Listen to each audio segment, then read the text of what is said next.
Hello, and welcome back to Sleepy Histories, the place where we gently turn the pages of the past to help you find your rest.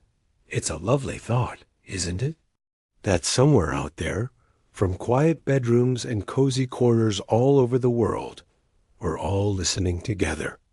If you'd like, I'd love to know where you're joining from. Feel free to share it in the comments below. And before we settle in, please take a moment to like this video and subscribe to the channel. It helps more than you know and allows us to keep bringing you these calm journeys through time.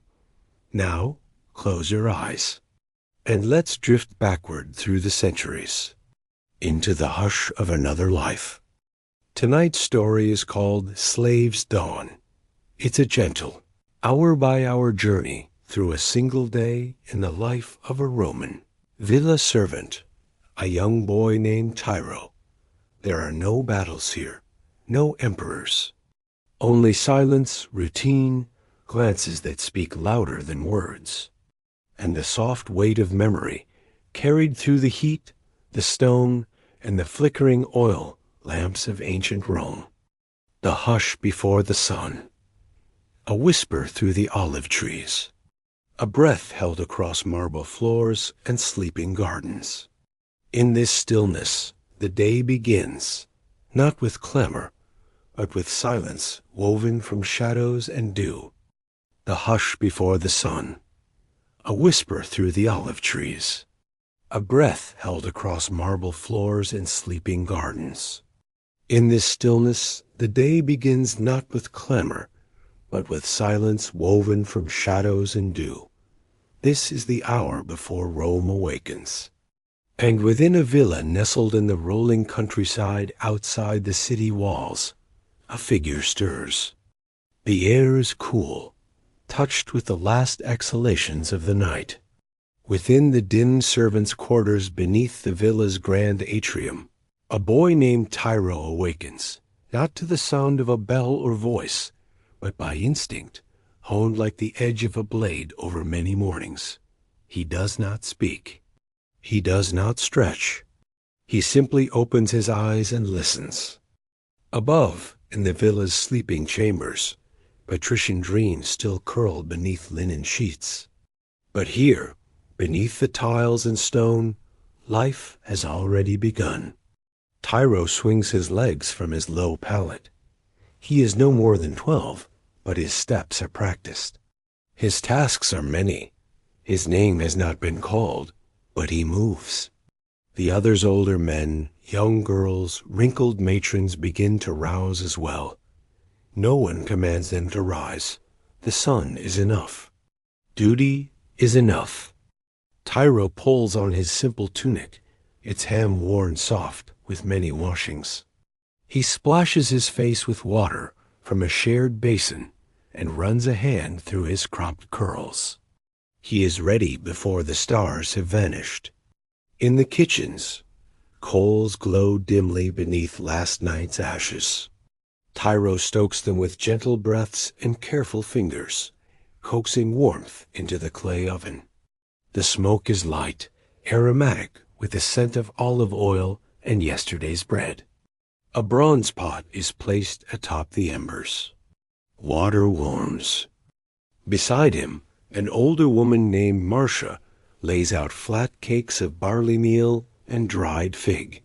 Her fingers are bent with age, but her movements flow like water from years of repetition. She does not speak unless necessary. She nods at Tiro, and he nods back. Together, in near silence, they begin the rituals of the household. There is comfort in this rhythm.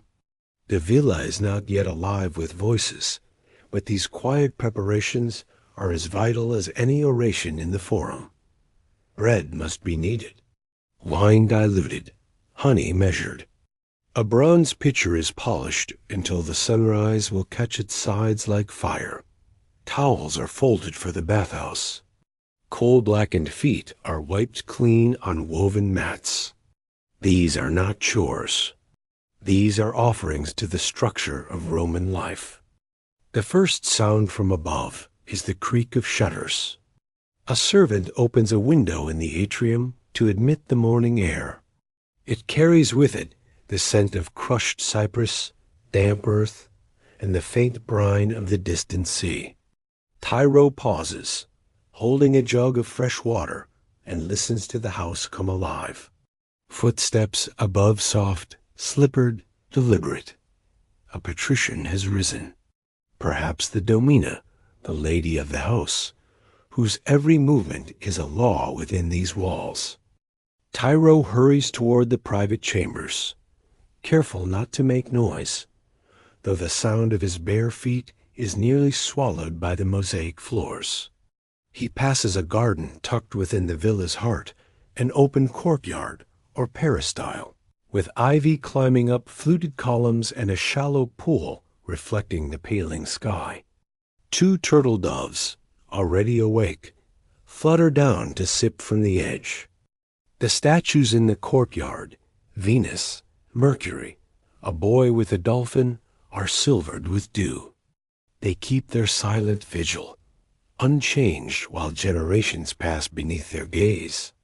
At the threshold of the sleeping chamber, Tiro bows his head and waits. The door is ajar.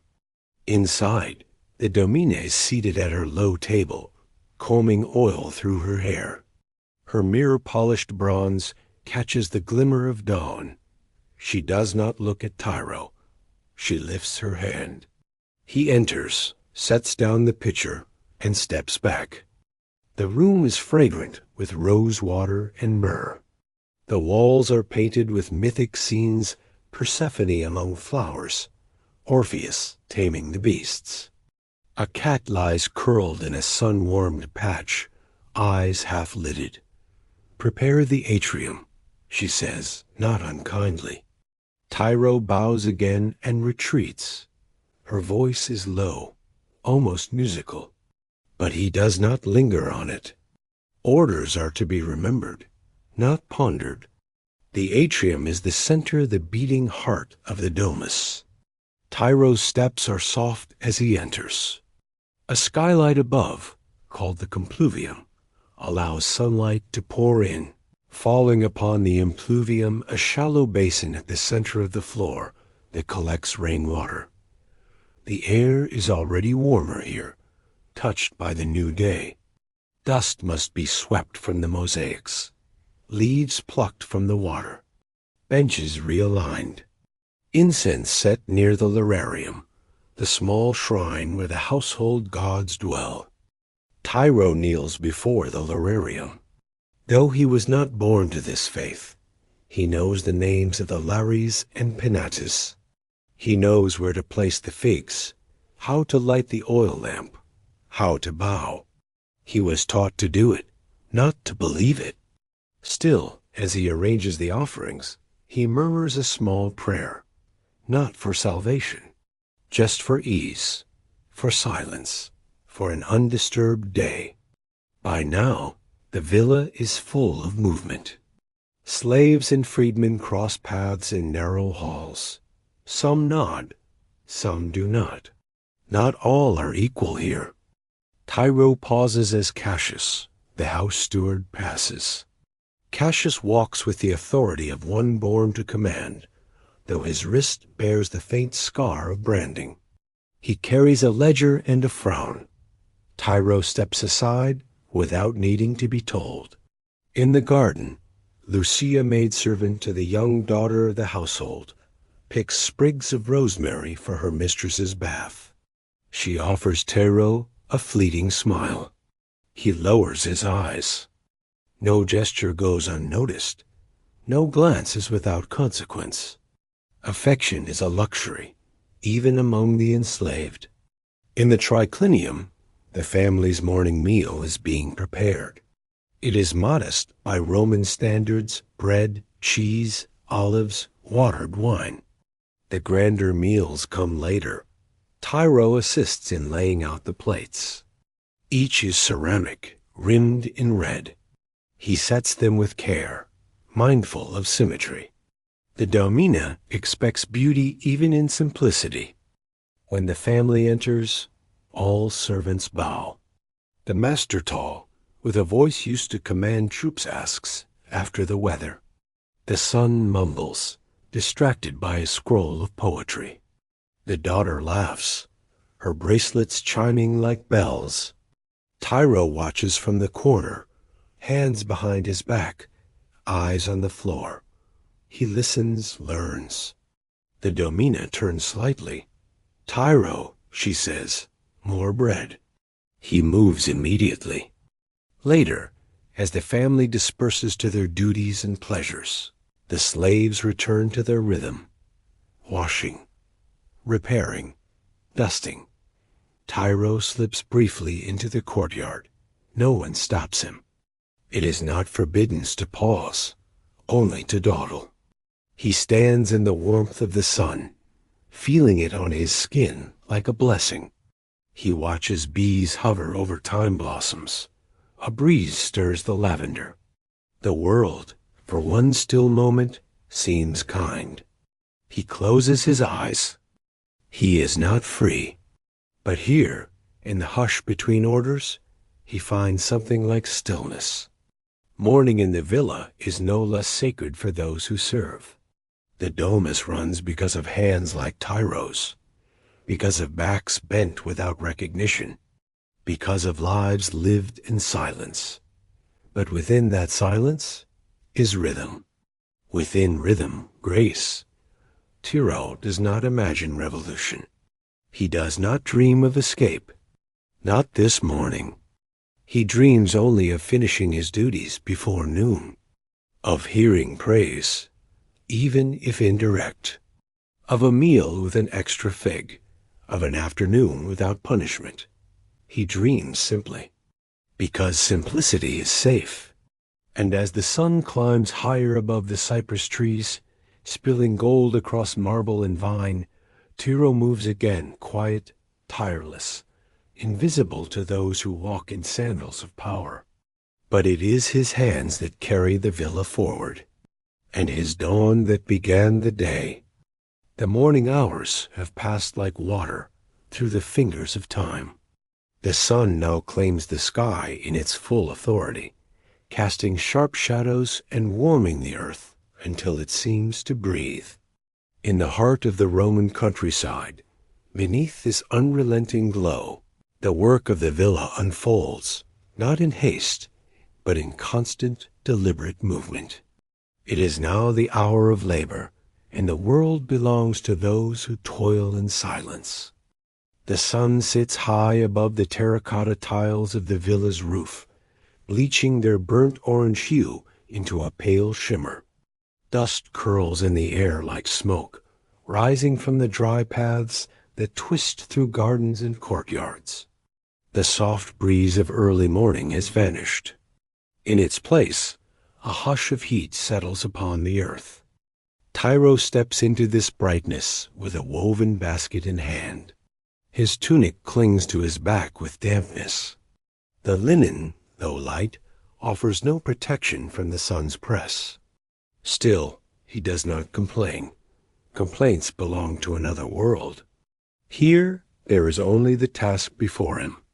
He crosses the atrium, now empty of noble footsteps and murmured conversation, and enters the open peristyle garden, its orderly beauty both sanctuary and duty. It is here that the midday work begins, not inside, in the cool halls of painted walls and bronze statues, but outside, where soil meets sandal, and sun shows no mercy. Marcia, the kitchen matron, had given him a list in the morning: fennel, leeks, mint, and rosemary. A hen's egg, if the coop was generous. The mistress had requested a cooling broth before the midday rest. Tiro must collect the herbs while the others ready the fire. He moves among the stone-bordered beds, carefully trimming sprigs with a small blade, catching their scents in his fingers. Mint first sharp and sweet, its smell rising instantly as the stems are snipped. Then rosemary with its resinous power. Fennel light, almost aniseed. The leeks take longer. Their roots cling stubbornly to the warm soil. His feet leave pale prints on the flagstones. Cicadas sing from the olive trees above, their steady rasp like the turning of a wheel. As Tiro bends to his work, he feels the sun press against his neck. His skin is already darkened by it, his hands calloused. Still, he moves with care. The Domina notices bruised leaves. She notices everything. Beyond the villa's garden stretch the cultivated fields, rows of wheat and barley, fig trees heavy with fruit, vineyards crawling along wooden trellises. Here, the labor is harsher still. Slaves who work this land do not sleep beneath the villa. They dwell in a different quarter, closer to the tools than the table. Tiro is not assigned to the fields. He is considered domestic, a house slave, but he passes them often, and sometimes lingers at the boundary wall. Today, on his way back from the henhouse, he glances toward the rows of vines. He sees men stripped to their waists, bent low with baskets strapped to their backs. Their skin glistens with sweat, legs wrapped in cloth to protect against brambles. One of them looks up a man with thick hair, broad shoulders, a scar beneath one eye. Their gaze meets for a breath. Then the man turns, and Tiro walks on. There is no jealousy in his step, but neither is there relief. Labor is labor. Whether among vines or veils, the yoke is the same. The air in the kitchen is heavier than outside. Though shaded by thick stone walls, the fires within rage continuously. Copper pots sweat on the coals. Bread bakes in a domed clay oven. Spits turn slowly, meat sizzling. Marcia wipes her brow with a sleeve. She does not pause. "Herbs?" she asks. Tiro nods and offers the basket. She inspects it, fingers running through the green like a moneylender through coin. "Well enough," she mutters. No bruising. He is dismissed with a flick of her hand, but not unkindly. Tiro moves to assist Sabinus, the kitchen boy, who is struggling to peel garlic with hands too big for the task. They work side by side for a time, saying little. The rhythm of chopping, scraping, stirring, this is their conversation. The scent of broth fills the room, vegetables, wine, and herbs simmering in tandem. It will be strained through linen and cooled, then served to the family beneath a shaded portico. The slaves will eat later, once the bell has rung. Elsewhere in the villa, midday duties unfold with similar precision. Lucia tends to the young daughter's linens, rinsing them in lavender water and hanging them in the inner court, where the sun can bleach but not scorch. She hums softly a lullaby from her homeland, now forgotten by most but her. Cassius, the steward, checks inventory scrolls laid out like battle plans across a table, tallying oil, wine, lamp wicks, and soap. An elderly man polishes the silver with crushed chalk and sheep's wool. A younger girl sweeps the corridors with a broom of bundled reeds. They are many, and they are seen only when necessary. Each task is a thread in the garment of the villa, and if one is pulled wrong, the whole is undone. Tiro is summoned again. This time he carries a tray of fruit figs, dates, slices of pear dusted with cinnamon. The tray is silver. The fruit arranged in concentric circles, as the Domina prefers. He balances it on one hand, his other ready to catch should the weight shift. He moves through the villa like a shadow, silent even on marble. The Domina reclines beneath a shaded awning near the peristyle, a woven fan in her hand. A servant girl fans her slowly. Another kneels, braiding her hair. She does not look up as Tiro sets the tray down. "Leave it," she says. "Send someone to draw the bath." He bows and retreats. Even in leisure, the family exerts command. A look is a gesture, a sentence, a verdict. But Tiro does not resent it. He only notes it, learns from it. Midday is bath hour for the noble family. Water must be drawn from the underground cistern. Cold water is ladled into large amphorae and poured into copper basins. Hot water is boiled over coals in the caldarium chamber. Tiro, though small, is strong, and he carries his share. Steam begins to rise in the bathing wing of the house. The air smells of bay leaves and olive oil. Fresh towels are laid across stone benches. He has never bathed in this room. He washes with a cloth and a pail near the kitchens, like the others. Still, he finds satisfaction in the preparation, in the coolness of the stone, in the hush of footsteps echoing against tile. He pours water with care. He straightens the jars. He watches the ripples fade. After the baths are readied, there is a pause. A rare and delicate pause. Tiro takes his cup clay, chipped at the rim, and fills it from the small garden fountain. The water is cool, drawn from an underground spring. He sips, leaning against a column for just a moment, letting the taste wash through him. He thinks of nothing. Not of freedom, not of home, not of tomorrow. Just of this, the way sunlight filters through grape leaves, the smell of lavender, the drone of bees, the sound of water echoing in stone. This is not happiness, but it is peace, for now. When the family has eaten and withdrawn, the bell rings. The kitchen opens its doors for the servants. Tiro joins the line quiet, orderly. Each receives a portion: bread, broth, olives, perhaps a bit of fish if it was a good morning. They sit on benches near the stables, beneath the eaves where shade still lingers. They eat with hands, not utensils. They speak little, but eyes meet. There are nods, small smiles, the touch of elbows. Tiro eats slowly, savoring each bite.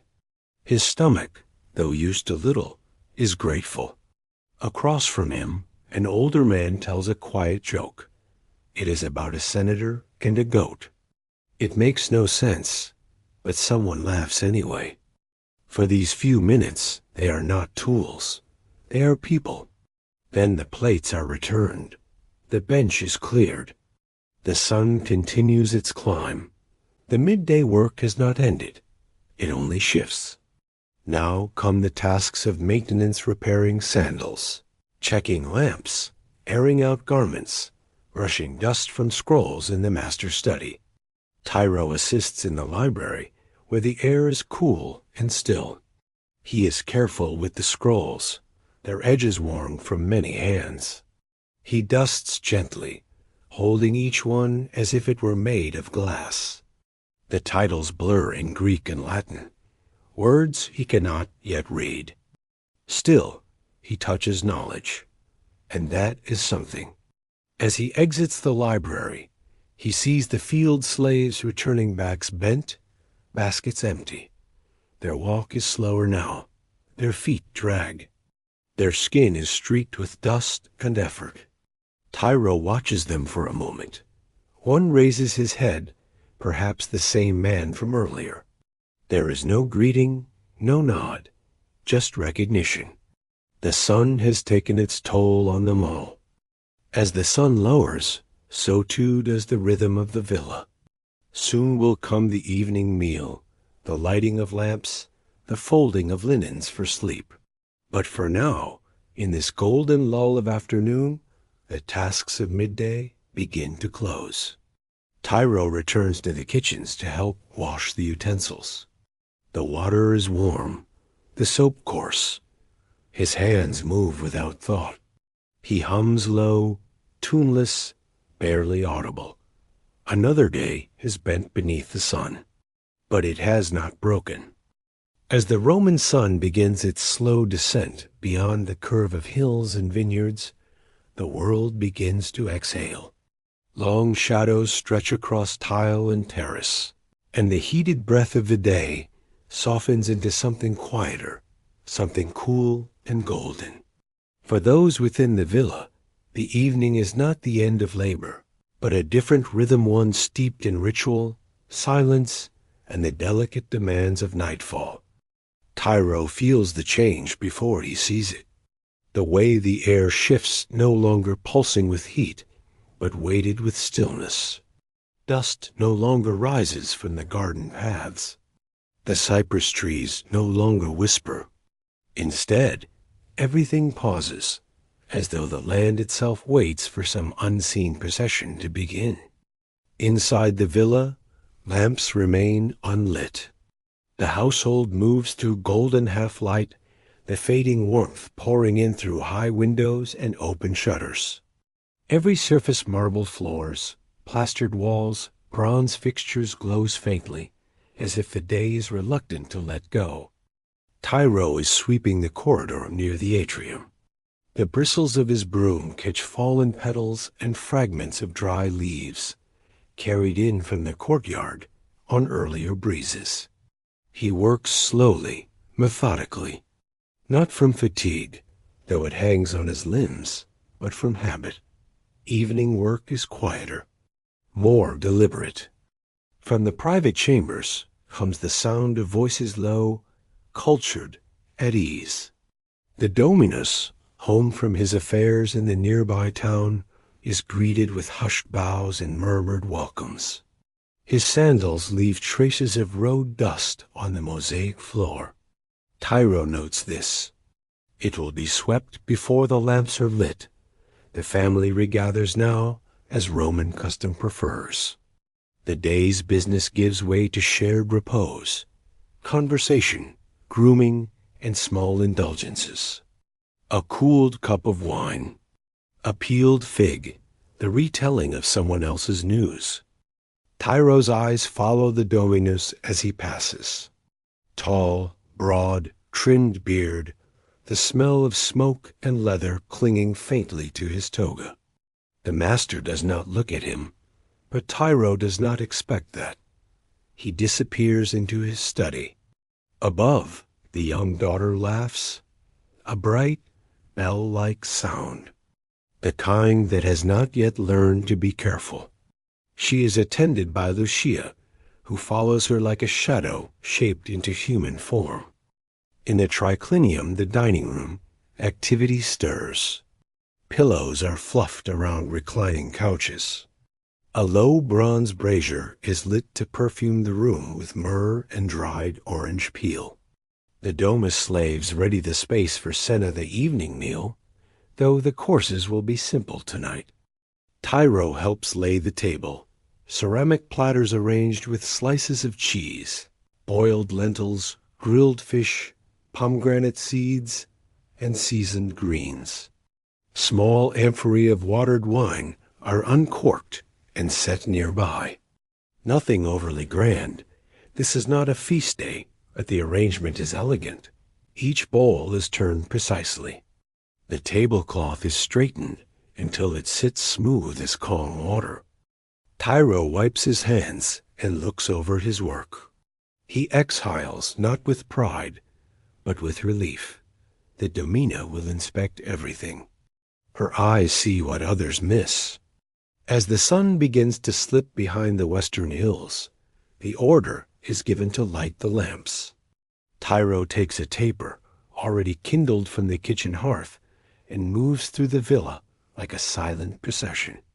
The oil lamps, terracotta and bronze, carved with vines, dolphins, or winged figures, hang in niches and sit on stands throughout the house. Each one is filled with olive oil. Each one waits. He touches flame to wick, a soft flicker, then another. The flame holds, sways, and steadies. One by one, the villa glows. Not with firelight, but with 1,000 small suns flickering behind carved spouts and glass shields. As he moves from room to room, Tiro feels the quiet grow deeper. The glow soaks into the walls. The villa becomes a dream of gold and shadow. Evening requires more than food. It requires observance. At the lararium, the household shrine, Tiro kneels. This time, he is not alone. Marcia, the kitchen matron, is there, whispering prayers to the Lares and Penetas. A shallow dish holds bits of bread, a drop of wine, and fresh bay leaves. The incense smokes in a curling column. Tiro adds his own offering, a fig cut in half, its crimson interior glistening like a ruby. He bows his head, not in devotion, but in rhythm. The prayers spoken here are not his own. He does not believe, not exactly, but in this act there is grounding. There is place. He does not speak aloud. His silence is enough. As lamps flicker and shadows gather in corners, the family enters the triclinium. They recline in the Roman style, supported by cushions, feet bare. They speak in Latin, slow and languid. No sharp commands now. The day is past. This is the soft hour. Servants, including Tiro, move quietly among them, offering dishes, pouring wine, clearing plates. He knows not to look them in the eyes, knows when to speak and when to be unseen. The master tells a story from his visit to the town, a merchant's folly, a senator's boast. The domina smiles politely. The daughter rolls her eyes. Laughter follows, gentle and warm. Tiro watches their expressions as he refills their cups. Their lives seem effortless, suspended above the weight of need. He does not envy them. He simply observes and learns. In their ease, he finds a different kind of knowledge. The knowledge of how to serve without being servile. How to survive without being broken. After the meal, the family drifts to the peristyle, the open-air garden within the center of the villa. The evening air is cooler now. A breeze carries the scent of jasmine and warm stone. Tiro waits at the edge, holding a jug of wine. The master waves him away. Leave us. He bows and steps back into the shadows. From where he stands, he watches the family sit around the pool. The daughter tosses bits of bread to the doves. The master smokes a reed pipe. The domina leans against a column, lost in thought. The night gathers slowly. Cicadas fall quiet. Frogs begin their chorus beyond the villa walls. Above, the first stars appear. Back in the kitchen, Tiro joins the others to wash the serving trays. Water splashes in basins. The smell of soap root fills the air. Scraping, rinsing, stacking. The evening work is soft. No shouting. No rushing. After the trays are cleaned, the remaining food is portioned for the slaves. There is not much, but enough. Lentils, a bit of bread, a smear of goat cheese. They eat in the shadows of the stable, sitting on worn benches, backs against the cool stone. Someone hums an old tune. A girl speaks of her home, far in the east, where the sky is purple at sunset. Another adds a memory of his mother, her laugh loud as thunder. Tiro says little, but he listens and smiles. Before sleep, Tiro makes one last round. He walks to the villa's outer wall, where the dogs are kept lean, silent hounds bred for guarding the estate. They wag their tails at his approach. He kneels, scratching behind their ears, feeding them scraps saved from the kitchen. They are his favorites. They do not judge. They do not command. They simply are. One lays its head in his lap. The night is dark now. The stars blink overhead like watchful eyes. Tiro leans against the kennel gate. For a moment, he forgets everything. He becomes breath, stillness, warmth in the dark. Back in the slave quarters, Tiro removes his sandals. He folds his tunic. He lies on his mat and listens. To the soft creak of beams above. To the wind rustling through olive branches. To the far-off hush of waves against the coast. Tomorrow will come with new tasks, new orders, new weight. But for now, the villa is at rest. The day has been served, the offerings made, the silence honored. And as sleep claims him, Tiro dreams not of freedom, not of glory, but of olive trees swaying under moonlight, of cool water in the fountain, of hands without calluses, and of voices mothers, perhaps singing in a language he no longer knows. The night holds him gently, and the villa, glowing faintly with its 100 small lamps, breathes in the darkness. When the world grows quiet and the warmth of the sun has long faded from stone, the Roman villa does not sleep as a whole. It sighs, it dims. But within its chambers, beneath its arches, and within its walls, certain lives remain alert. The night does not belong to dreams for everyone. Some rise as others lay down. Some watch while others sleep. The deep blue of night has spread across the sky like ink spilled from the hand of the gods. Stars pierce it in delicate constellations, blinking through the olive branches that sway above the tiled rooftops. The cicadas have silenced their song. The frogs are the loudest voices now, murmuring in pools beyond the villa's outer wall. Inside, lamps burn low, their olive oil nearly spent, their flames shivering in open doorways. The great atrium rests in half shadow. Moonlight cuts through the compluvium above, silvering the water in the shallow basin at the center of the room. The family sleeps, draped in linen, limbs loose in rest.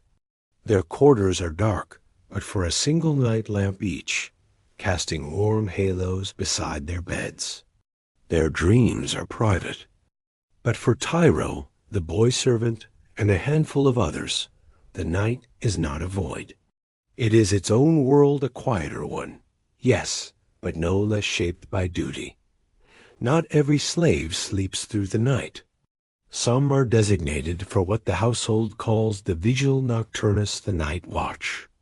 Cassius, the steward, selected Tiro for tonight's rotation, not as punishment, simply because it was his turn. Tiro had rested only briefly, 2 hours perhaps, on his mat. His eyes had closed just long enough to slip into a moment's peace before Lucia's whisper found him in the dark. Tiro, Cassius says the north corridor. And so, barefoot and with a wool shawl pulled over his shoulders, he rises again. Tiro walks the outer corridor with quiet steps. The torches are out here, only moonlight to see by, but his eyes are used to darkness. He carries a small oil lamp in one hand and a wooden rod in the other, not for defense really, but as a signal that he is on duty. Any fellow servant would recognize the gesture and step aside. The villa is transformed in the night. What is familiar in daylight becomes spectral. The statues seem more lifelike. The courtyards echo more deeply. Every creak, every flutter of a curtain draws attention. But Tiro is not afraid. Not exactly. He has learned the sounds of a sleeping villa. A mouse in the pantry. A shudder in the breeze. A slave dreaming aloud. None of these trouble him. Still, he listens. Listens always. Tiro's job is not just to walk. There are small tasks to perform as he goes. He checks that the courtyard doors are latched, that the fire in the kitchen hearth is safely banked, that the master's horses, stabled at the rear of the estate, are fed and calm. At each location, he lingers only briefly. His lamp flickers as he bends to feel for warmth near the dying embers. He runs his fingers along bolts and beams. He presses his ear gently to the granary door to listen for gnawing. Every task is both ritual and protection. A careless ember could take the villa in a night. A forgotten latch could let in more than wind. Tiro's vigilance holds the line between rest and ruin. At the Lararium shrine, even the gods sleep. The offering dishes are emptied now. The incense has burned away to ash. But Tiro bows his head as he passes, a flicker of reverence out of habit. He finds himself pausing beside the impluvium in the atrium. The water there, collected from yesterday's rain, reflects the moon above. It glows with silver purity, the surface unbroken. He kneels beside it, letting the silence fold around him. This moment is his. The only time in a day he is alone with his thoughts. He wonders, idly, about his mother, about where she is now, whether she walks under the same moon, whether she, too, stirs in the hours when others sleep. He touches the surface of the water with one finger. It ripples outward briefly, disturbing the stillness, then settling again. Tiro continues his circuit. He knows this path as a soldier knows his drill. West Hall, North Gallery, outer storeroom, stables, back gate. The stables are quiet, but not empty of life. The horses shift gently in their stalls. One snorts as he enters. He moves among them, whispering nonsense words, soothing. He checks the water trough, the feed bins, rubs his knuckles over one warm flank. He likes the stables. They smell of hay and old leather. Honest sense. He leaves a scrap of barley bread in the corner, something one of the Mares has come to expect. Back outside, he circles once more along the inner wall. Above him, the villa looms like a resting giant, not dead, only dreaming. At the edge of the vineyard, near the perimeter wall, Tiro hears a different sound, not footsteps, not animals, breathing. He crouches low, lamp shielded, eyes straining. A figure, leaning against a tree just beyond the outer boundary. A slave from the fields, perhaps seeking a moment's air before returning to the quarters. Perhaps something else. They lock eyes for a heartbeat. No words. Tiro gives a nod, just once. The figure disappears into the dark. It is not his place to question, nor to report. The night holds many secrets, and not all should be spoken of come morning. One chamber in the villa is never left unwatched, the cubiculum agrotantium, or the sick room. A boy lies there tonight, Gaius, the Dominus's nephew, ill with fever since yesterday. A nursemaid tends him in shifts, and Tiro is instructed to check on her during his rounds. He enters softly. The room is heavy with the smell of vinegar and crushed mint. The boy sleeps fitfully, brow damp. The nursemaid dozes on a stool beside him, her hands still clasped in her lap. Tiro tiptoes forward, touches the basin, checks the linens, then withdraws. His heart is not stirred by the boy's suffering, but he recognizes it. Illness makes even the noble humble. Everyone, he knows, is equal before fever and fire. It is well past midnight now. The stars wheel overhead. The moon begins her descent. Tiro walks slower now, not from weariness, but reverence. This part of the night, what some call the hora sacra, the sacred hour, feels different, like a temple. Every hallway, every column, every whisper of breeze becomes part of a sacred hush. a hush that belongs only to the sleepless. The gods, he thinks, must visit now and then, perhaps not in thunder or visions, but in this silence, in this breathless beauty, in the knowing that, for a time, the world has no demands. The last of his tasks complete, Tiro returns to the kitchen. He takes the taper he carried through the night and extinguishes it by dipping the flame into a small dish of oil. A hiss, a curl of smoke. He sets the rod on its shelf, folds the shawl, and kneels by the basin to wash his face. The water is cold.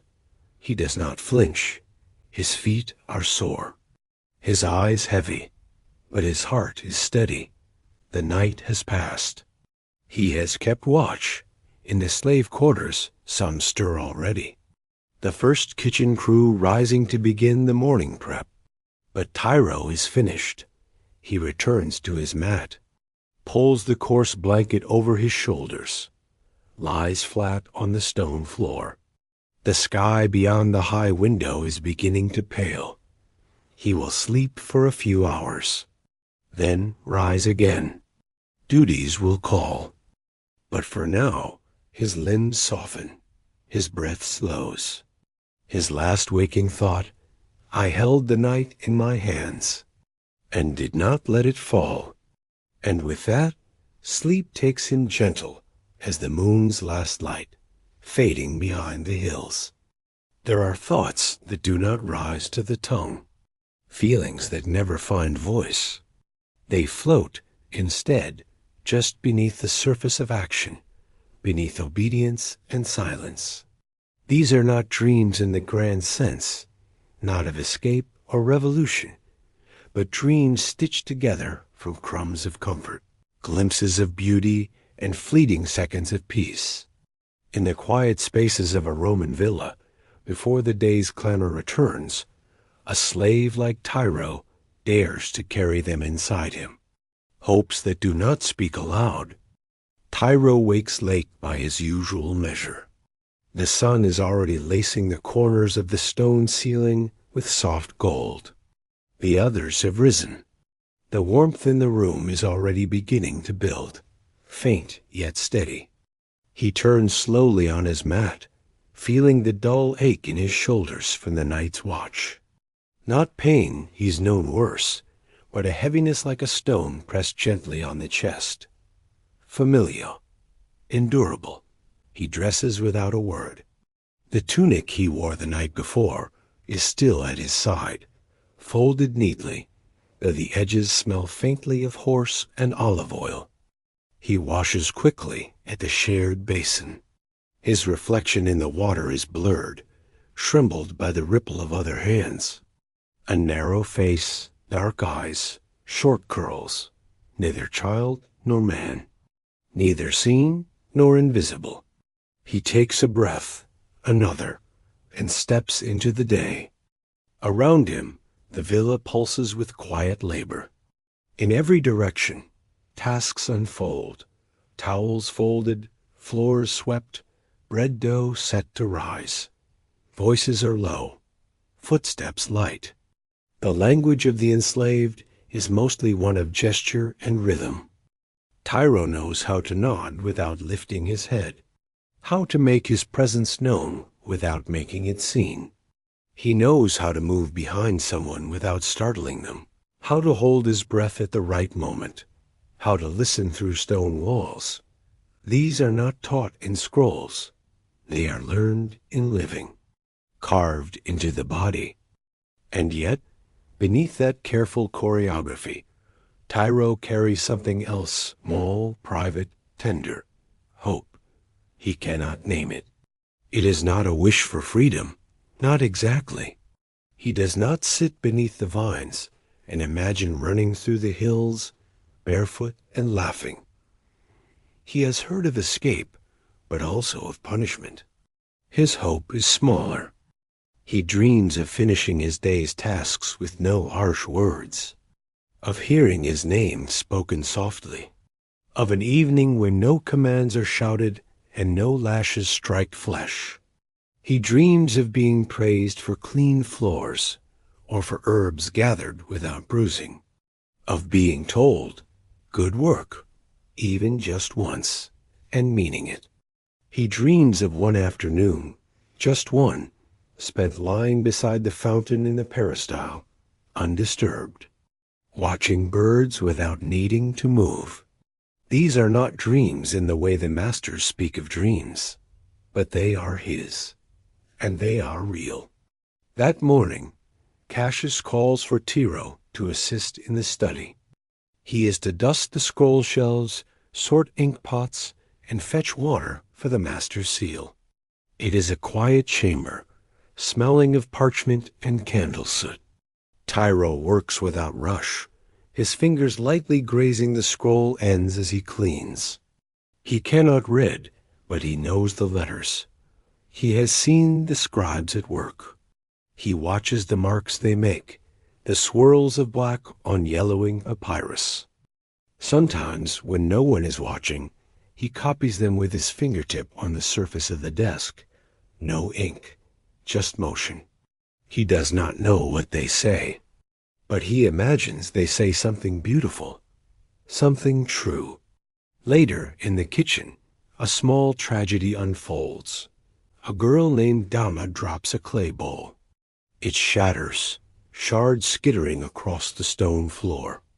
The sound is sharp, too loud, a break in the calm.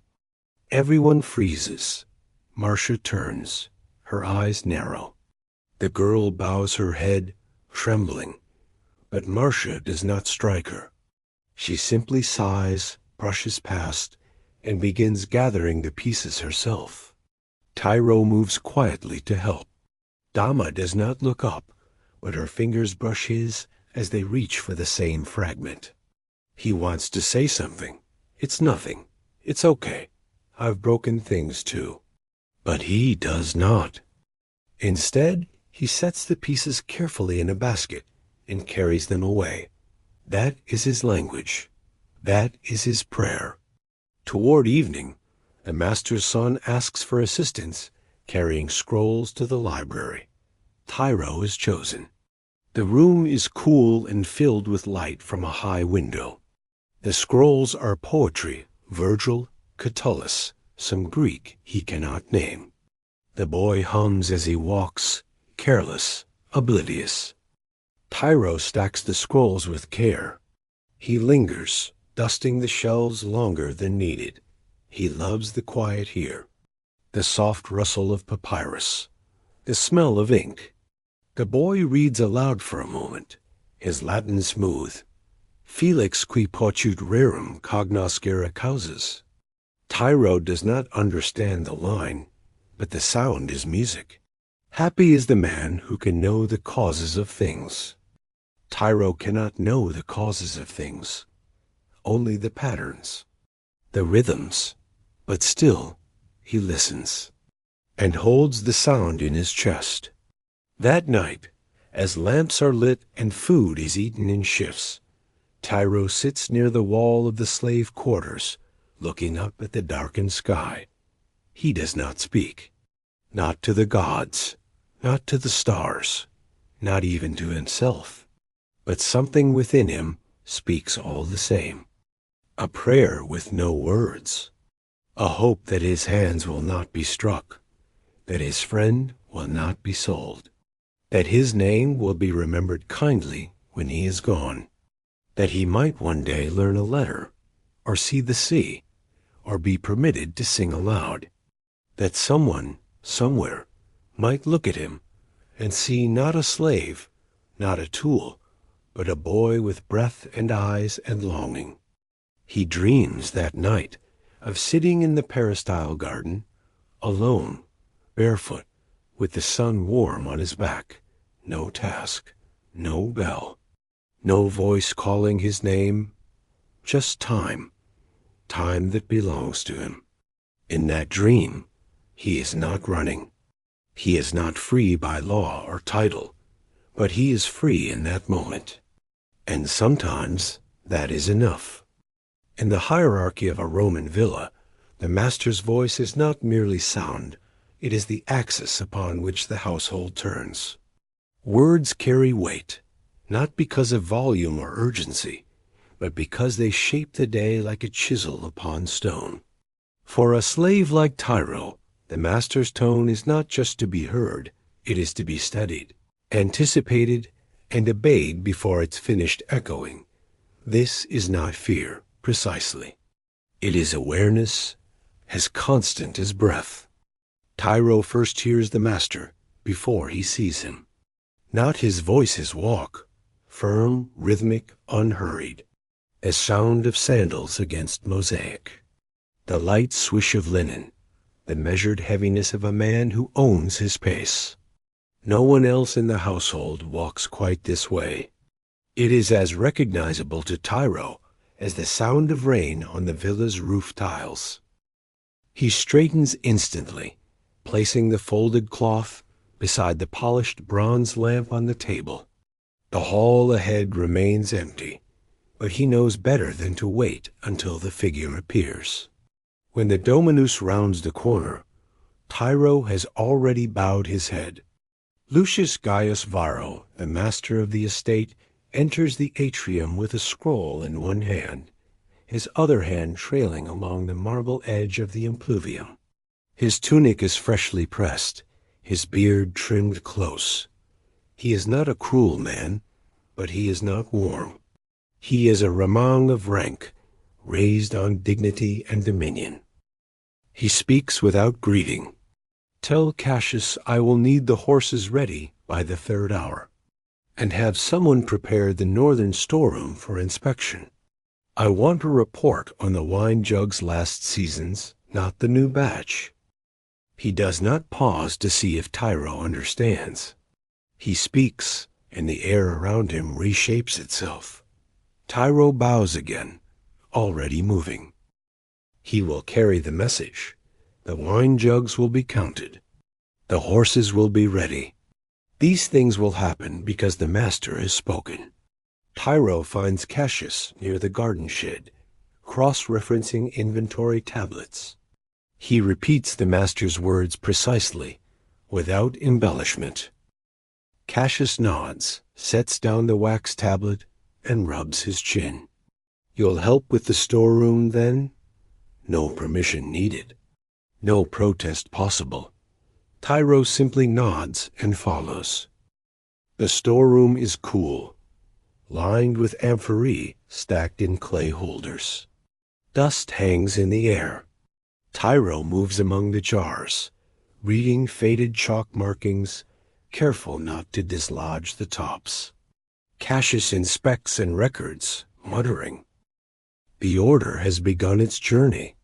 From the master's tongue, to the steward's ledger, to the boy's fingertips. Each word drops into place like a stone into still water. The ripples touch every corner of the estate. Later, the dominus passes through the triclinium. The family is not assembled, but he glances toward the settings left out for the evening meal. He says nothing, but his eyes pause on a bowl placed slightly askew. He moves on. Tiro, observing from the shadows, immediately steps forward to correct it.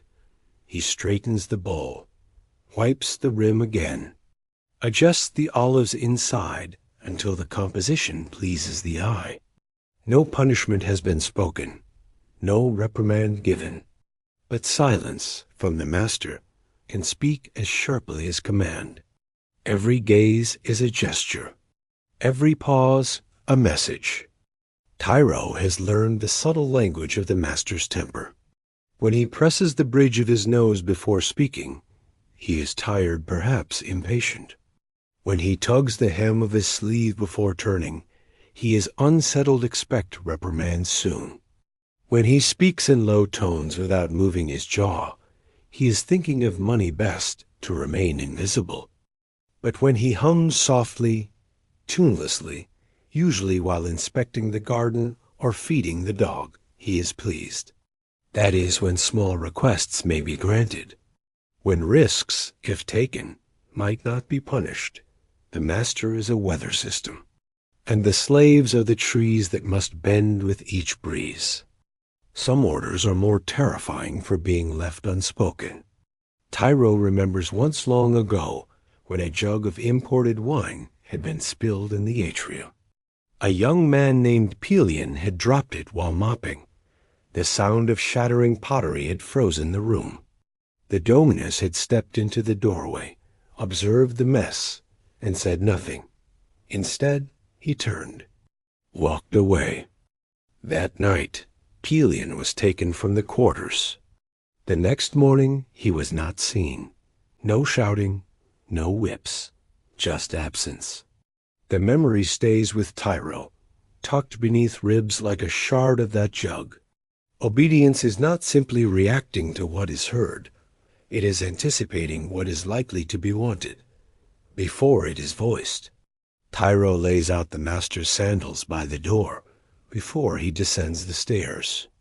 He warms a basin of water, just after midday, knowing the master will wash before speaking with his guests. He adjusts the scroll shelf when he sees the dominus frown at dust he has not yet mentioned. Each act is a preemptive offering, a daily liturgy of yes. This is not flattery. It is survival dressed in grace. One afternoon, in the garden, Tiro sees something rare. The master kneels by the small fountain, holding a plum in one hand. The house cat languid and ancient sits beside him. He strokes the animal's back slowly, eyes far away. Then, as Tiro enters the periphery of his vision, he gestures. Take the rest of the plums to the kitchen. Tell them to use them before they spoil. Tiro approaches, takes the basket carefully. He bows. Yes, Dominus. The master watches him a moment. Have you always walked that quietly? You sound like a cat yourself.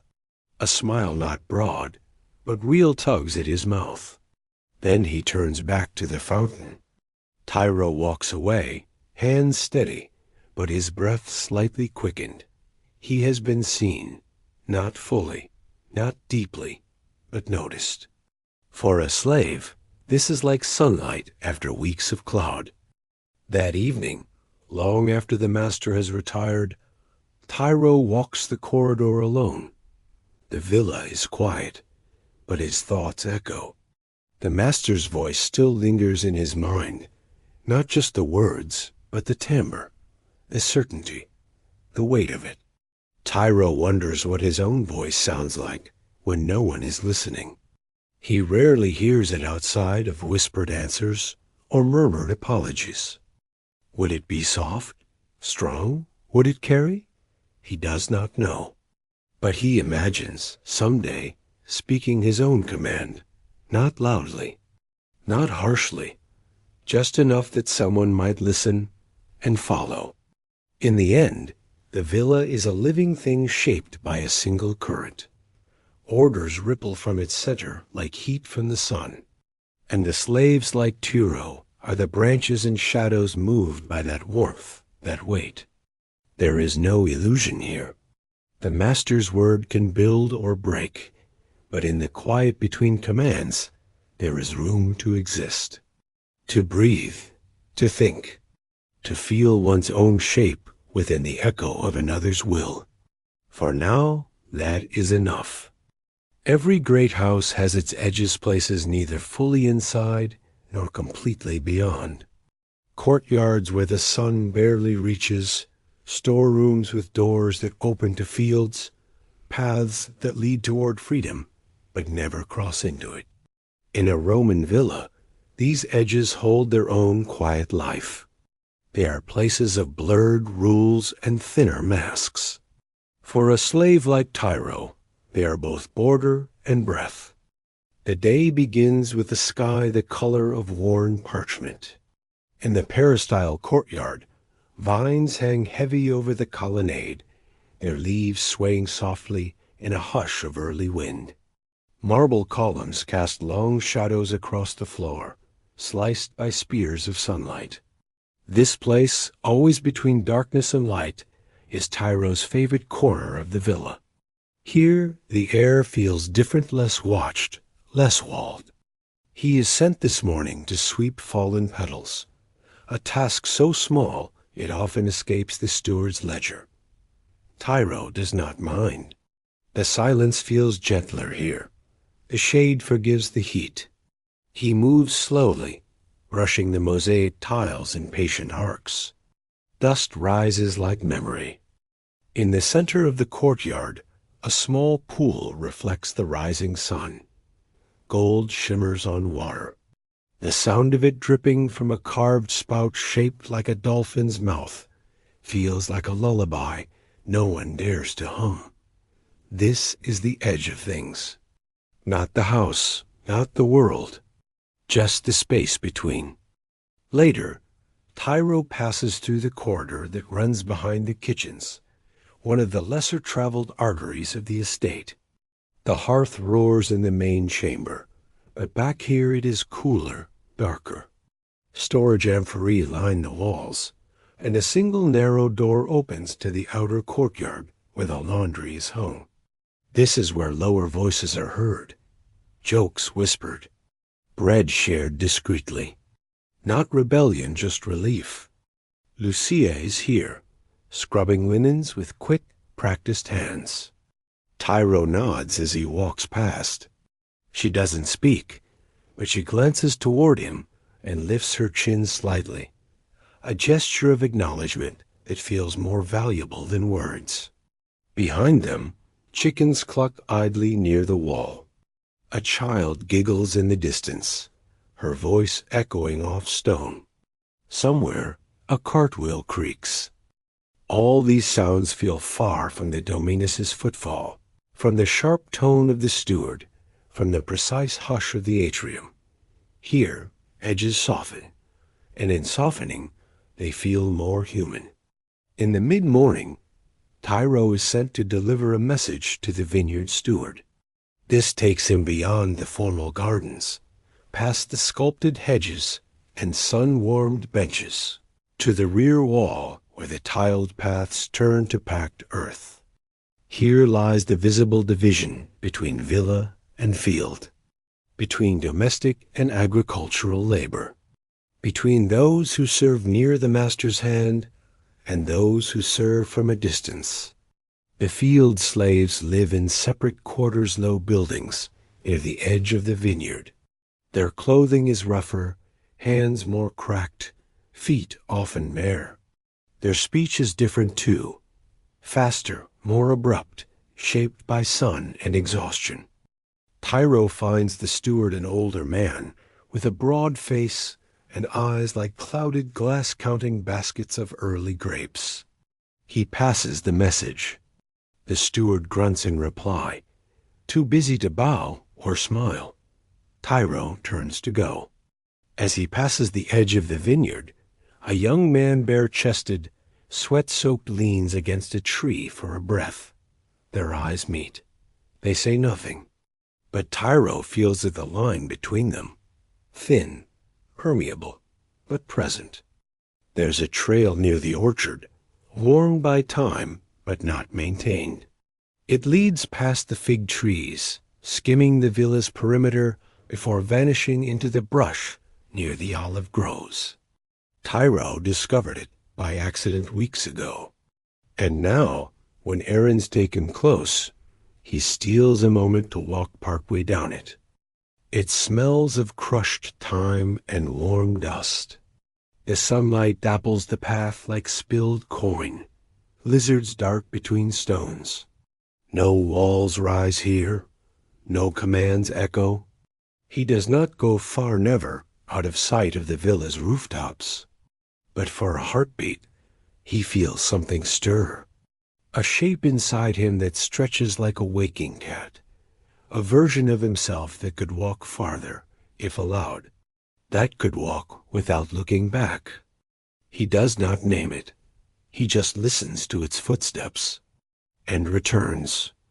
In the early afternoon, the steward orders the stables checked and fresh water brought for the horses. Tiro takes the bucket willingly. The stable lies near the very edge of the villa's grounds. Beyond it, just barley and sun. As he approaches, he sees the door is ajar, not broken, not forced, just left that way, perhaps by a rushed hand or a careless one. Inside, the horses are calm, tails flicking. The scent of hay and animal warmth fills the space. Tiro pours the water, scratches behind the ears of the youngest Mare. Then he stands near the open door and looks out past the fields, past the scattered trees, toward the line of hills in the distance. He imagines walking there, what it might be to sleep on grass, to drink from a stream. He knows the stories of men who ran, of men who didn't return, of those who did, but broken. Still, for this moment, he stands in the doorway, the line between shadow and light, and does not step through. Back inside the villa, the light changes. Late afternoon sunlight cuts hard across the floors. Columns cast long fingers of shade across the courtyard. The wind carries the scent of roasting onions and rosemary. Tiro helps polish silver for the evening meal. His hands move steadily, the cloth warm from his touch. The bronze tray before him reflects more than his face. It reflects fragments, the ceiling above, the sandals of a passing servant, a scrap of linen, a fluttering candle flame. He sees the villa not as one whole, but as pieces, always changing. He sees himself the same way. At sunset, as lamps are lit and trays are arranged, the dominus passes by the side hall where Tiro stands drying his hands. He stops briefly. "You were with the vineyard steward today?" Tiro bows. "Yes, Dominus. Cassius says you're quick. Keep at it." The words are simple, almost dismissive. But for Tiro, they are rain in drought. He lowers his head again. "Yes, Dominus." The master walks on. Tiro exhales and lets the corners of his mouth curl. Only slightly, but enough. That night, as the slaves eat by lamplight in the courtyard, Tiro sits near the edge of the low wall. Behind him, the light of the villa. Before him, the darkness of the olive grove. He eats slowly. Bread and lentils, a slice of pear, small but sweet. He listens to the laughter of others, the scrape of bowls, the distant bark of a dog. And then, in the hush that follows, he looks once more toward the trees. He is neither free nor entirely bound. He is not a master, but not without thought. He lives here, in this in-between, between shadow and light, between the longing and departure, between silence and song. And tonight, that boundary does not feel like a wall. It feels like a doorway. Joy is not foreign to those who labor. It does not arrive like a feast, whole and deliberate. It seeps through cracks in routine, through music drifting over a wall, the burst of color on a stranger's sleeve, the echo of laughter shared after a long day. Even in Rome's rigid order, joy finds its way in. On certain days, in the shadow of the villa's gate, life stirs with a brightness not seen in scrolls or ledgers. On such a day, Tiro watches the world shimmer at the edge of the estate, and for a moment joins it. It begins not with a trumpet, but with a whisper. By mid-morning, the villa buzzes with news. A festival has begun in the neighboring village, a local feast day honoring the rural deity Consus, protector of grain stores and hidden things. The villa is not officially part of the celebration. The Dominus has declined to travel to town, but the air feels different nonetheless. From the kitchens, scents drift sweet must from fermenting fruit, roasted nuts, a hint of honey. Servants who traveled early to the village markets return with eyes wide and feet dusty. They speak softly at first of ribbons, masks, painted wagons, of music that echoed off vineyard walls, of dancers near the public fountain, their feet powdered with chalk. Tiro listens without asking. Their words fill him like light through gauze. In the late morning, Cassius the steward calls for a gathering. Not formal, just a cluster of the villa's household staff beneath the fig tree near the stables. His words surprise them all. The Dominus has agreed. A few of you may attend the outer procession, but only those not needed within. You will be back before dark. You will stay near the villa gate. A murmur rises, not disbelief, just wonder. Permission is a rare currency. Tiro is not chosen to go not at first. His name is not called. But then, as Cassius turns, he pauses. Tiro, you've worked cleanly. Go with them, and keep your eyes open. Tiro bows, heart racing beneath his ribs. He will see it. The world beyond the walls, not in passing, not through cracks, but in color. He will see joy. They walk in a small cluster, 4 slaves, 2 freedmen. They carry no tools. Their hands swing awkwardly, unused to emptiness. The sun is warm, but not oppressive.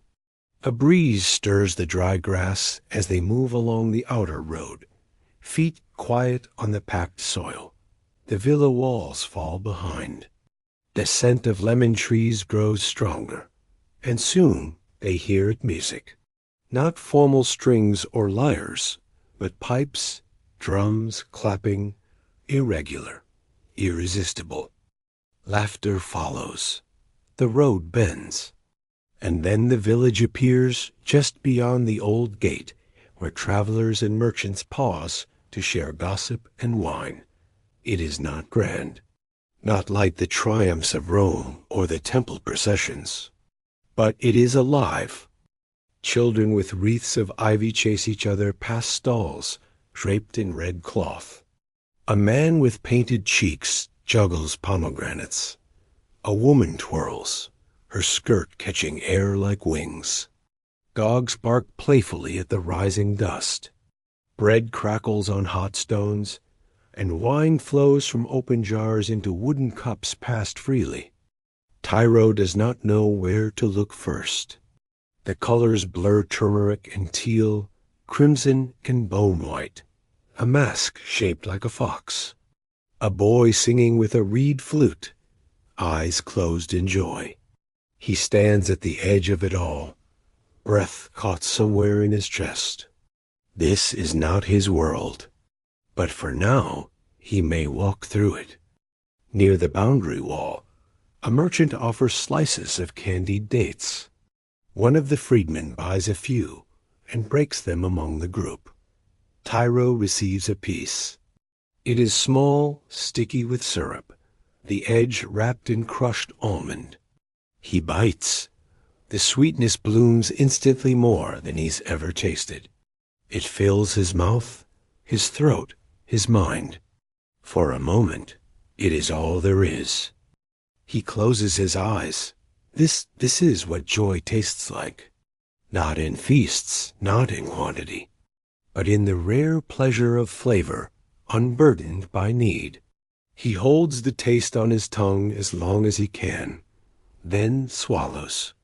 Later, near a fountain ringed with wildflowers, a small group dances. No choreography, no formality, just rhythm, movement, joy. One girl catches his eye not beautiful by Roman standards, but radiant in motion. Her hair flies as she spins, her laugh a song of its own. A colored ribbon trails from her hand. She smiles as she twirls. Not at him, but not past him either. Tiro watches, rooted. He has never danced, not in this life. But his feet shift slightly. Toes press into the earth. His shoulders sway. The music carries him, not into movement, but into possibility. And that, too, is a kind of dance. As the afternoon ripens, the sun softens. The colors deepen. The songs slow. Tiro wanders slightly apart. Near a crumbling wall overgrown with vines, he sits, letting the laughter drift past him like perfume. A woman nearby hums as she braids herbs into a garland. A child sleeps in a basket under a fig tree. A dog dozes in the shade of a stall. All of it seems untouched by the villa, untouched by chains, commands, calendars. He doesn't wish to stay, not really, but he wishes to remember. Cassius's voice calls from the road. The group gathers.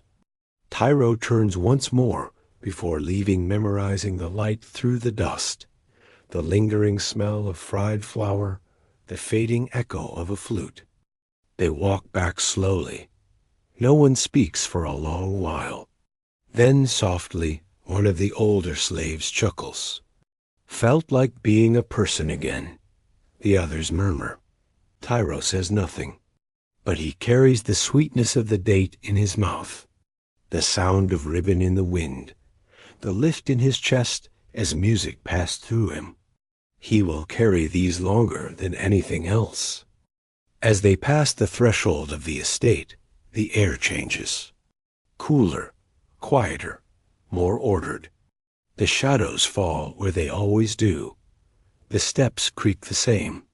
The atrium still glows with lamplight, and yet something is different in him.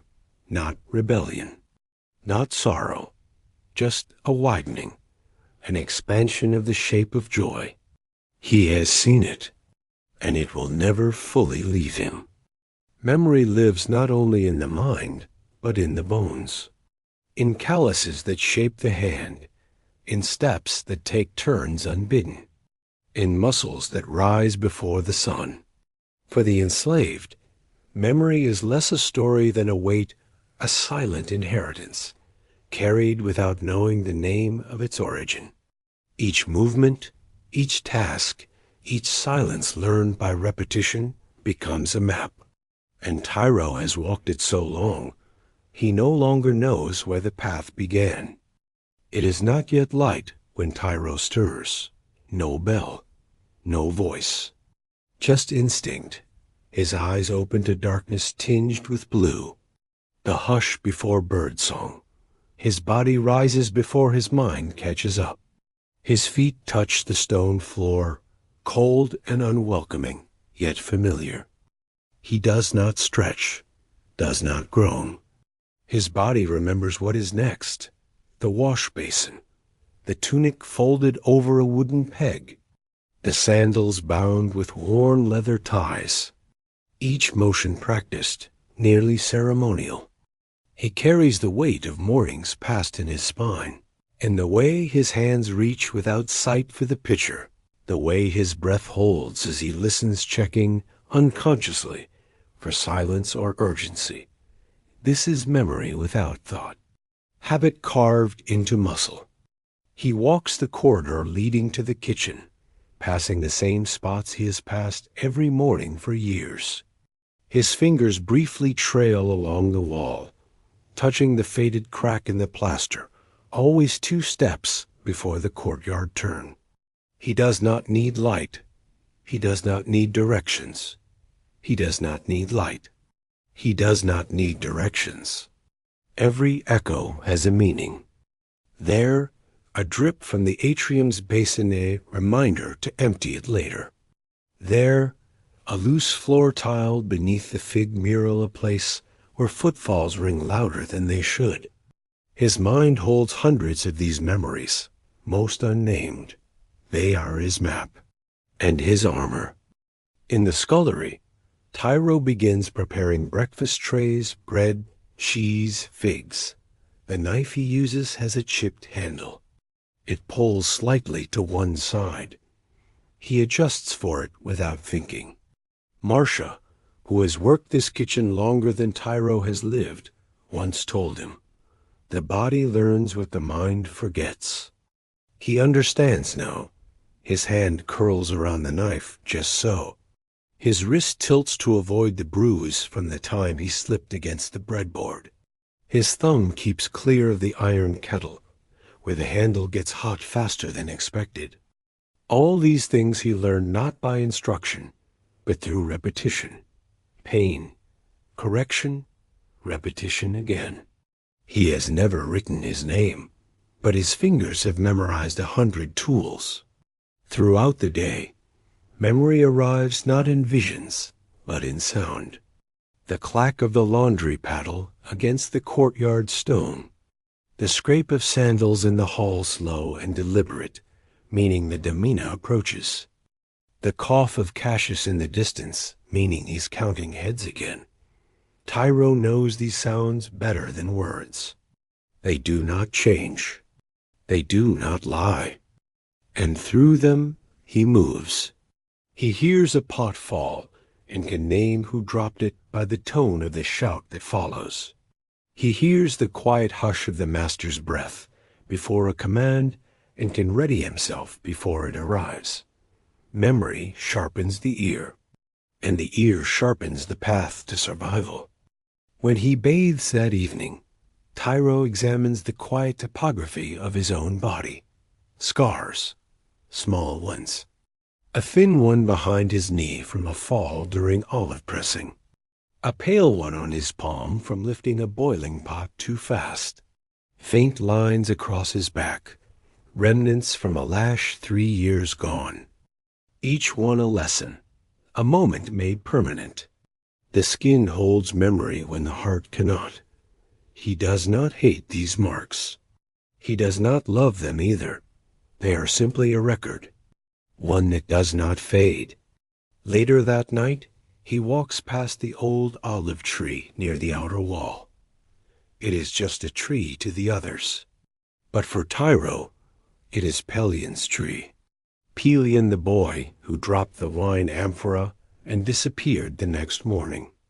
Tiro remembers how Pelion laughed like water over stones, how he hummed when he worked, how he once dared to teach Tiro a phrase in Greek when the steward's back was turned. Tiro remembers, though no one else speaks his name.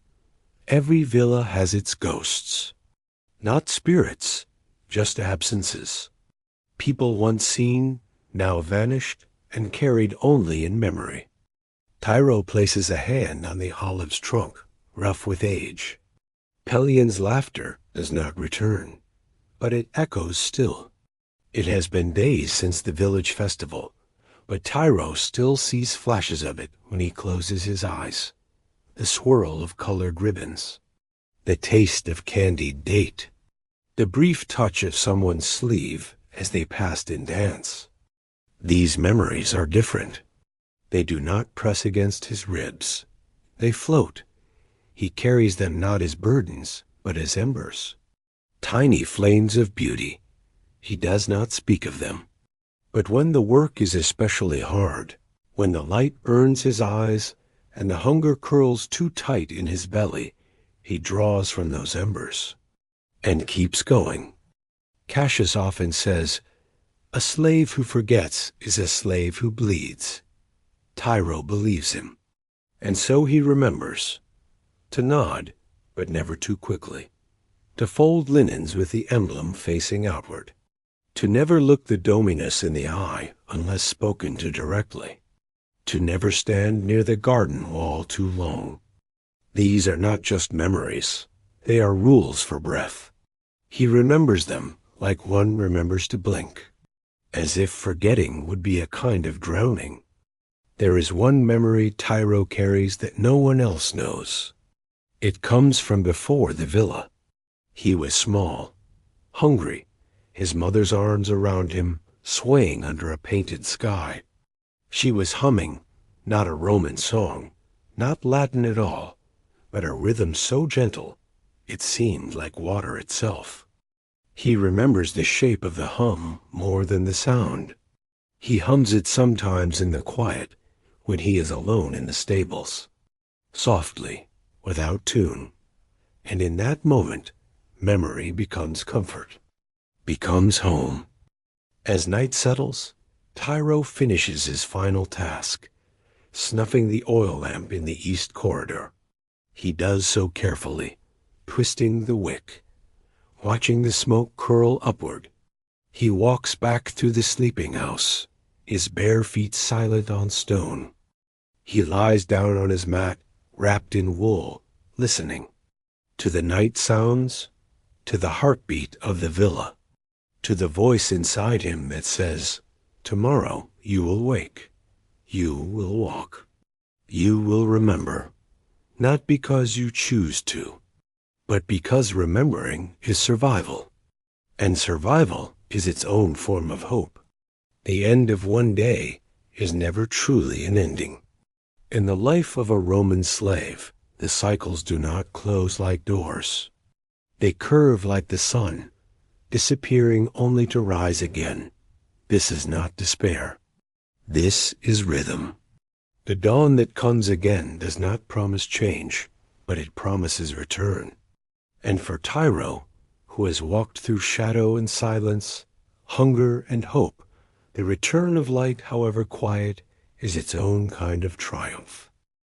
The sky is still black, threaded with silver stars.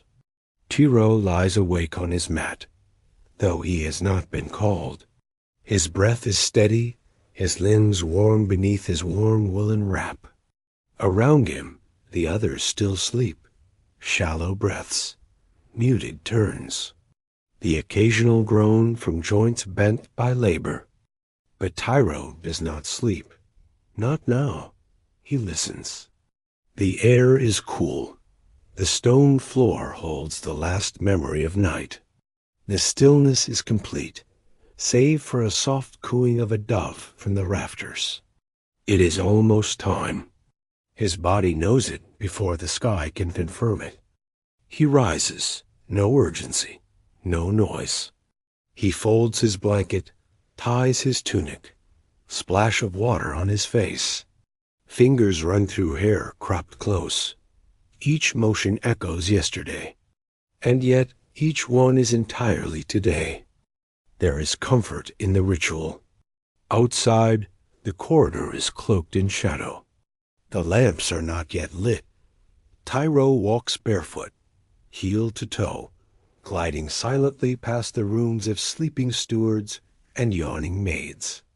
He moves as if part of the architecture itself, another beam, another pillar, but he is not stone. He is alive. The coals in the kitchen hearth still glow beneath a layer of ash. Tiro crouches, breathes gently, feeds them slivers of olive wood. A tiny flame licks upward. Marcia arrives moments later, yawning behind her palm. She doesn't speak, doesn't need to. Their communication exists in shared habits, measured glances, and the soft shuffle of ceramic bowls. Together, they prepare for the day's first meal. Barley mash, crushed dates, dried figs soaked in wine. The bread, already set from last night's dough, will bake soon. The warm scent is slow to rise, but it rises. Like the sun. When Tiro steps into the peristyle courtyard, the sky above the roofline is no longer dark. It is the color of soft slate, bruised with hints of rose. The water in the impluvium reflects that color, back to him shimmering, gentle. He kneels and dips his fingers into the basin. Cool, clean. He wipes the stone edge with a damp cloth, catching a single leaf that has floated down from the garden. The statues here, Venus, Mercury, the boy with the dolphin, remain unchanged. They do not rise or sleep. But somehow they seem to watch. Tiro places a sprig of rosemary near the Lararium shrine, not because it was asked of him, but because it feels right. The gods, he thinks, may not listen. But the act of offering still steadies the hand. In the upper floors of the villa, doors open softly. A shutter creaks. A voice mumbles. The domina's sandals sound lightly across the upper gallery. Tiro carries a bronze pitcher to her chamber. She is seated at her mirror, combing her hair. She does not acknowledge him, but lifts a hand without looking. He pours water into the bowl beside her. She nods once. It is enough. He departs, already planning the morning's next task. As the sun rises fully, golden shafts spill into the atrium. They stretch across the floors like offerings. The walls, painted with gods and laurels, glow faintly in the angled light. Tiro passes through this light. His shadow follows. For a moment, he stops. Just inside the beam of sun, he closes his eyes. He feels the warmth against his brow. Not enough to burn, just enough to wake something deeper. He imagines briefly being only this, a boy standing in the sun, not working, not fleeing, just existing. And then he moves on, because duty calls. But the sun touched him first. By the second hour, the villa hums again. The steward shuffles scrolls. The garden girls fetch water. The field hands pass through the gate with tools slung over shoulders. The domina tastes her morning draught. The master emerges, adjusting the folds of his tunic, ready to walk the grounds. Everything flows, not quickly, not slowly, but constantly. Tiro walks with a jug under one arm, his other hand wiping a bronze cup clean. His steps are precise, his attention alert, but within him calm. He has seen this before, and will see it again. The dawn that came once will come tomorrow. The rhythm is the promise. Not freedom, not glory, but presence. And presence, for now, is enough. In the early afternoon, Tiro finds himself near the stable wall, a place where he once watched a festival, once stood in hesitation, once turned back from a path he dared not follow. Today, there is no festival. Just dust, birds, a man trimming a vine nearby. But the memory lingers, not in longing, not in sorrow, just in recognition. He touched the edge once, and he returned. He still returns, in small ways, with each breath he claims for himself. He does not walk beyond the wall, but he walks within his own mind, stronger now, broader. His world is not free, but it has depth. And in depth, there is strength. That night, as lamps flicker and bread is broken, the family reclines at table. Their laughter drifts lightly through the halls. Tiro serves wine with a steady hand. He clears plates. He adjusts cushions. He does not envy. He does not wish. He simply moves, and in moving remains whole. The stars return. The wind shifts. The day has passed. Tiro lies on his mat. The ache in his back is familiar. The blanket rough but welcome. He thinks of nothing in particular, and yet everything. He thinks of water and rosemary, of laughter heard through doors, of the path not taken, of bread still warm from the hearth.